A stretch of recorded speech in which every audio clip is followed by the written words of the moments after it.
harder. Pressure's on the first. I'm Drew from Uprocks. Thanks for being here. No worries.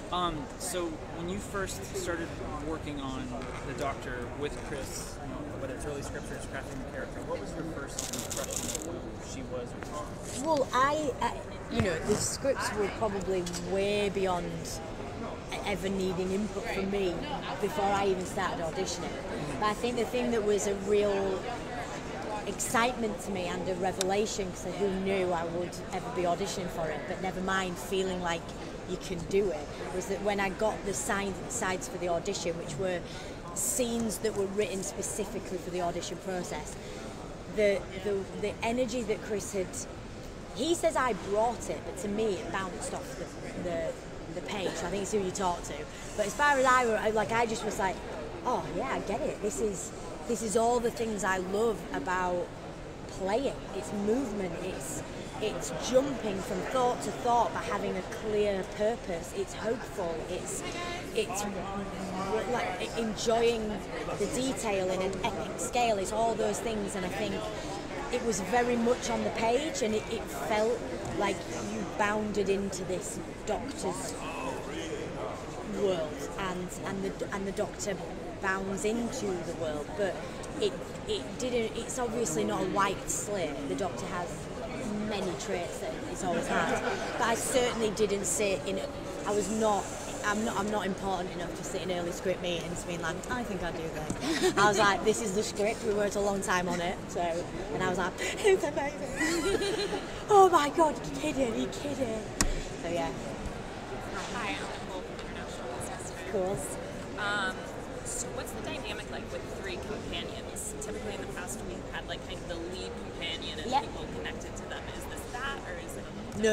It's three equal status companions that are, and as I like to say, my best mates. And I think the thing for Chris as a true Who've, he's this was the start of it as a concept. Back in the day there was three, and I think for him it felt like he wanted to really use that DNA of the show and bring it back. But the thing for me is I don't know any different. So I imagine it is an interesting transition if you were Peter and then this season came and there was three companions, because he would have the comparison. But for me, it's all I know. But the wonderful thing is the energy and the unique relationships between all of us. Like my relationship with the Doctor's relationship with Yaz, or Yaz with Graham, or Ryan with the Doctor. All that is unique. And then with each other, Ryan and Yaz and Graham and Ryan. All that, and it gives you the opportunity to not only see these adventures and worlds through the Doctor's eyes, but through the eyes of people of all ages and background, but actually a world in which we live in today, 2018. And it gives you the opportunity to maybe explore a certain adventure through the point of view of, it's not always, it feels very ensemble. It's not always the Doctor at the forefront, which is interesting and makes it a very rich season. I'll try and be slow. I think I'd say the longest answer. I'm Josie from Bustle. Hi. Hi. It's early days yet, but can I ask if you had a favorite fan reaction so far? I think I had this really extraordinary moment at Comic-Con in San Diego where we did Her Universe, and it was a surprise. So it's an event where people, you guys Google it. I won't waste my answer, I'll tell you what it is. But anyway, so I was a surprise guest, but I got there and I was taken backstage and they got my costume and I was going to walk on with my coat and give a description. There was going to be a surprise announcement. But it was this catwalk, and I was just feeling really confident, and I had a lot of smoke blown up my ass the last 2 days, so I was feeling like a legend. So I was like, I'm going to walk the catwalk. And in my head, I was going to walk on with my hood. She announced me as a late model, so I thought I'd walk and I'd have to do a few laps and then go, guys. But the weirdest thing, because I wasn't at a Doctor Who event, I was at there might not have been one Doctor Who fan there, but I was about 3 steps into the catwalk when you can hear the realisation in the screams, and it wasn't turning into boos. It was like, ah! And I was like, this is amazing! And then I milked it for about 20 minutes. I almost mic dropped. I took the mic at the end of that. It took all my strength not to go bang. I very gracefully handled that. So that has been my favourite so far. Great, thank you. I'm Nick from sciencefiction.com. Hi. And one of the interesting things about the Doctor as a character is how each new actor kind of makes the role their own. Yeah. Even though it's still the same Yeah, person. it's fundamentally the Doctor. Yeah. So when you were cast, did you look into how any of your predecessors had approached it? No, go on. And if so, was there one that stood out as like, I like how they did it? So no is the short answer, but in the long answer being, I didn't grow up in a Whovian house. So being an actor and having mates, like some of my mates have been doctors, and I've got a lot of friends that have been in it, and so I've obviously seen it and been exposed to it, but I'd never seen like an entire season or an entire journey of a Doctor. And so then when I got it, my first impulse was like, right, I need to watch, me and William Hartnell are going to become best friends, and we start there and, end up here. And I talked to Chris about it, and then there was a real feeling from me was, would I do this with any other part? If I was going to play I'm too old for Juliet, but if I was about to play Juliet, Romeo and Juliet, would I watch the most recent production of it? No. But the wonderful thing about Doctor Who is it's written. There is essay after there's Wikipedia page after Wikipedia page, and the folklore and the mythology, and it's all there, and all the things that I needed to bound into this role without feeling that at any point I was going to second guess an instinct. And I thought, in the audition, I brought this and they liked it. Now I want to bring it and have a happy accident when it overlaps, but I don't want the self-consciousness of, oh, have I stolen this? For me, it's only my approach, and it can be hated or defended, but it was mine, and I feel like it served my insecurities. Hi, my name is Julia. I'm from Brazil. So Cool. sorry Hi. English. Don't apologize to me, mine's terrible. What Doctor would you like to work in a special episode? What Doctor? Yes. Doc Brown. Why? Back to the Future. I think that would be the most amazing mashup.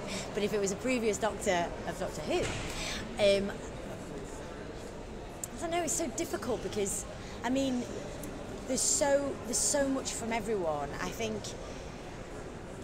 I love the idea that David Bradley was William Hartnell, and that was so moving to me. The use of time and space within an actor, and two actors playing the same actor, and it just, I don't know, things like that I really love. So in a way, what would be wonderful is if like in a David Bradley sense, if someone was playing a Doctor who wasn't the Doctor but playing in it, I think that'd be interesting. But unfortunately for all the fans, there's no mashup this season. Hi, I'm Jen from Comic Book Resources. Hi, how are you doing? Good. Thank you for being here. No worries.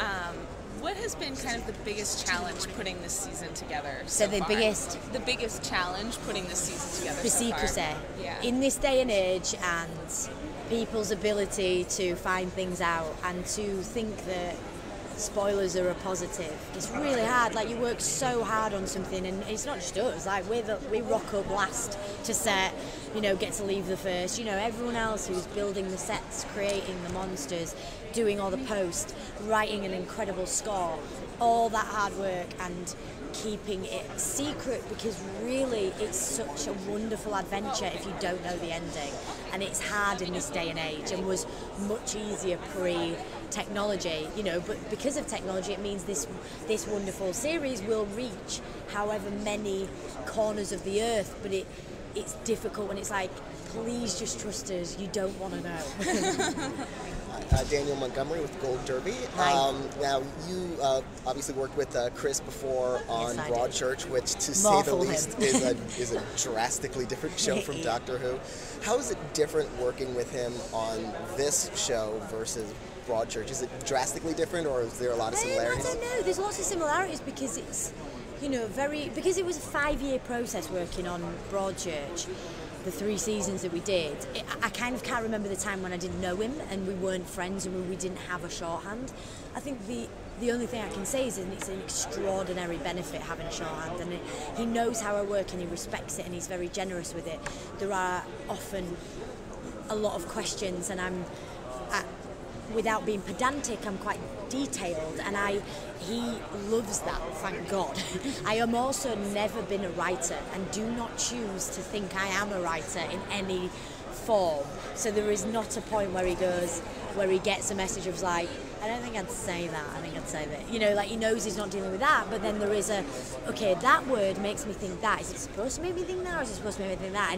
And he enjoys the fact that I like that conversation before I get on set, you know, like the week before when I'm going through it, and he is as detailed to respond with it. But as far as approaching a role, it is quite similar. It's not a similar role, it's not a similar world, it doesn't have a similar scope, but it's the way I work, and it felt completely normal to work like that again on this. Have that answered all your questions? Right, Fab? Yeah. All right, nice to meet you. Thank you very much. Right, okay, bye.